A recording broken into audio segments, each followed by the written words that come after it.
Dieu, dans sa grâce et sa miséricorde, a choisi des gens insignifiants et un très petit nombre pour accomplir des grandes choses.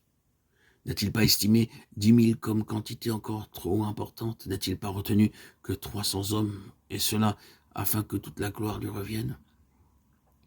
Nous connaissons l'histoire, mais quant à son œuvre en nous, il est nécessaire que Dieu nous diminue.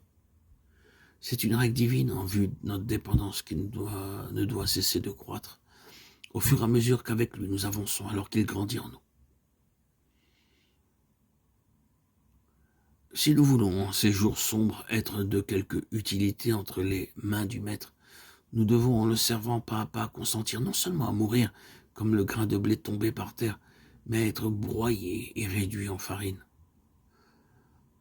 Dans le passage de 1 Corinthiens 12-13, Paul dit que nous avons été baptisés dans un seul esprit, pour former un seul corps, et que nous avons tous été abreuvés d'un seul esprit.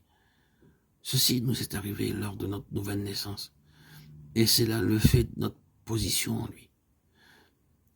Mais c'est par l'œuvre subjective de la croix, le brisement et la mise de côté de ce que nous sommes par nature, que nous faisons l'expérience de ce baptême de l'esprit et de la plénitude qui en découle.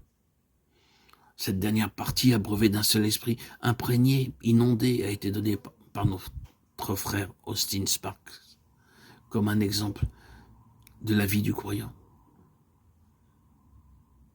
En pressant l'éponge, l'eau en sortira. C'est une merveilleuse image au sujet du croyant, dont Jésus parle dans Jean 7,38, des fleuves d'eau vive couleront de son sein. Nous sommes peut-être enclins à considérer Galates 1,15 et 16 comme l'aspect final de l'expérience chrétienne, mais en fait, la révélation initiale et fondamentale de Christ en nous, par le Saint-Esprit, nous amène sous le gouvernement de l'onction et nous vivons ce paradoxe, un élargissement intérieur, la limitation extérieure. Parce que désormais, tout est subordonné à Christ. Plus moi, mais Christ. Ainsi, répétons-le, la croix qui nous ouvre le ciel et nous apporte la connaissance vivante de Christ, nous introduit dans des situations où nous serons pressés comme l'éponge, broyés comme le grain de blé et de raisin, amenés dans le désespoir. Mais c'est par ce chemin resserré que nous sommes introduits dans le fleuve de la vie. Et par sa douce contrainte à en suivre le cours, que rien ne serait arrêté. Dans tout ce qui nous arrive, la mort agit en nous. Nous apprenons alors à entendre ce que le Seigneur nous dit. Ne murmure pas, c'est le fait de ton choix volontaire, et je ne saurais apporter ma vie par une autre voie. Ainsi nous réalisons quelque peu, mais bien peu, ce que Paul déclare. Je me plais dans les faiblesses, dans les outrages, dans les calamités, dans les persécutions, dans les détresses pour Christ. Car quand je suis faible, c'est alors que je suis fort. 2 Corinthiens 12-10. Oui, nous ne savions pas que choisir le chemin resserré, c'était aussi celui de la détresse, qui mène à la vie par les voies insoupçonnées de Dieu. Mais tout est bien puisque c'est pour lui et à cause de lui. Aussi, nous voulons apprendre à dire « je me plais pour Christ ».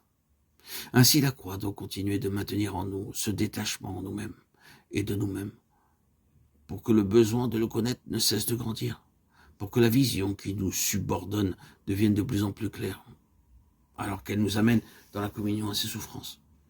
C'est le prix de la véritable connaissance. Christ se révélant en nous alors que nous avons part à ses souffrances pour son corps, l'Église. Ce ne sera pas le chemin de tous, mais assurément celui de ceux qui veulent vaincre et être avec lui sur son trône. Que le Seigneur rende cela très réel et pratique en nous.